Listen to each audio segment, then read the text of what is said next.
Vamos agora falar sobre as técnicas de arquivamento. Bom, vamos fazer uma comparação bem simples, né? Por exemplo, com o supermercado.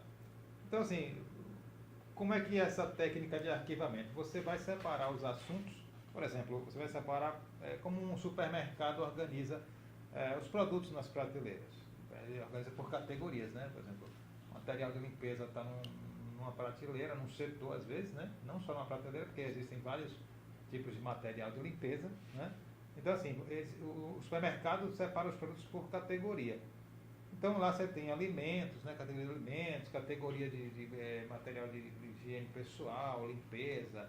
Então, tudo separadinho para organizado, para facilitar a vida do cliente que vai ao supermercado, não ficar perdido, não procurar o sabão em pó no meio do iogurte, por exemplo. Ele não vai achar, porque está bem organizado. Então, você tem que partir desse princípio que o arquivo também tem que ser bem organizado, né? E se você observar bem no supermercado, você vai ver que existe uma relação, uma correlação entre as categorias, né? Então, assim, você deve seguir esse mesmo princípio quando você for organizar o seu arquivo, né? Então, por exemplo, quais seriam as categorias no arquivo, Herbert? Contas a pagar, né? Contas a receber, controles de viagem, né? Aí você vai fazer o quê?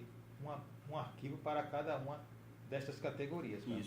Um arquivo para o contas a pagar, um arquivo para o contas a receber, um arquivo para controles de viagem. E eu já vi também algumas empresas fazer um arquivamento com subcategorias.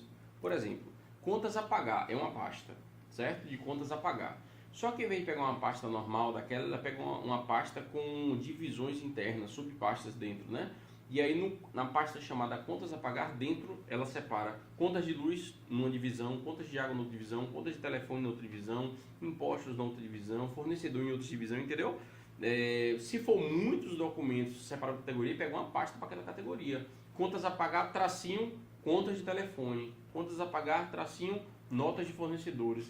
O importante é quanto mais você detalhar esse contas a pagar, esse contas a receber, folha de pagamento, contra-cheque, quanto mais você detalhar essas pastas, melhor para ser localizado, né? E para manusear. O seu trabalho. É como aquelas pastas de computador, né? Você cria a pasta e subpastas, né? Subpastas, né? Dentro daquele assunto tem assuntos que são diferentes. Isso. Então, dentro de um assunto, do mesmo assunto, só que são temas diferentes, né? Tanto é que essas pastas que vem no Windows, que você faz lá e tal, você vê que ele imita uma pasta física, né? O desenho dela, né? Amarelinho, né? Justamente é uma abazinha, né? Ele veio justamente desses arquivos que você vai ver aí no slide, as fotos e tal, a figura.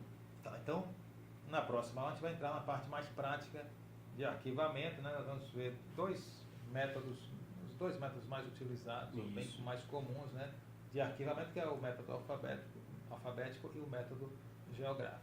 E aí você vai saber como funciona. Se prepara que a aula que vem é mais complexa.